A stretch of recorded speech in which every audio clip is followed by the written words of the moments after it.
Hey, good morning, everybody. Thanks for tuning in again this morning. And God bless you guys. Hope you've had a good first half of the week. You're going to have a good second half of the week. And I pray the Lord's blessing be upon you. So, a couple of things. One is, one of the biggest tools that Satan and the enemy, the forces of darkness, use during this time is fear and anxiety.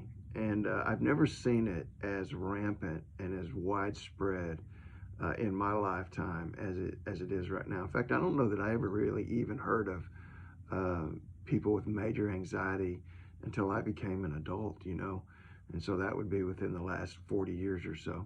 But now it's everywhere, and now it's all over the place, and just people are gripped by anxiety and fear, and it sometimes paralyzes them.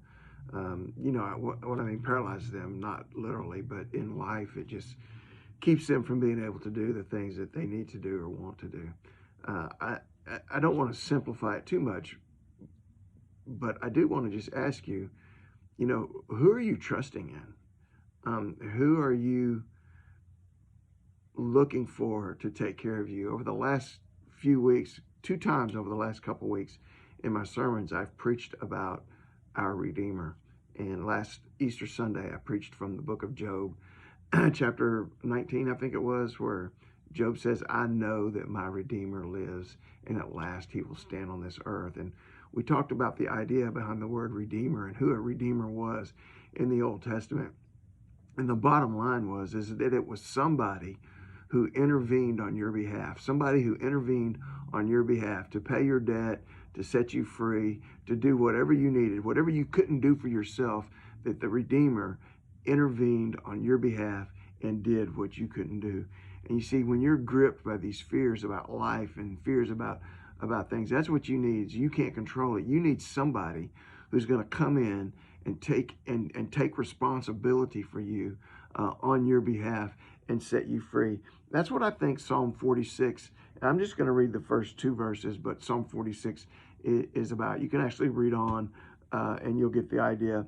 But he says, God is our refuge and our strength, a very present help in trouble. He says that God is the place where we hide. He's our refuge. God is our strength. He's the one that gives us the power to move ahead and to move on and to overcome. He is a very present help in a time of trouble. He is right there to help you whenever trouble comes about. And he says, therefore, we will not fear. And because of that, I am not going to be afraid. I am not going to be afraid of anything that begins to grip my heart and begins to grip my mind. I'm going to find my refuge in God. I'm going to let God be my strength, and I'm going to let God be the one who's responsible for me. He says, even though the earth be moved and though the mountains be carried into the midst of the sea. He says, I don't care if the whole world is shaken. I don't care if the world moves off of its axis. I don't care if the mountains are cast into the sea. I don't care what's going on. My refuge, my safety place is going to be in God. God is going to be the one who is my strength, and I am going to trust in him to be my help, the one who intervenes on my behalf to take care of what I couldn't take care of.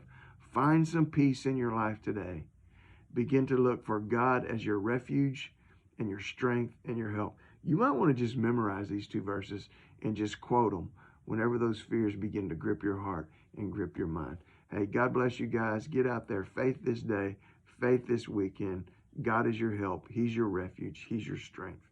Depend on him. Get out there and faith today. Love you guys. Bye.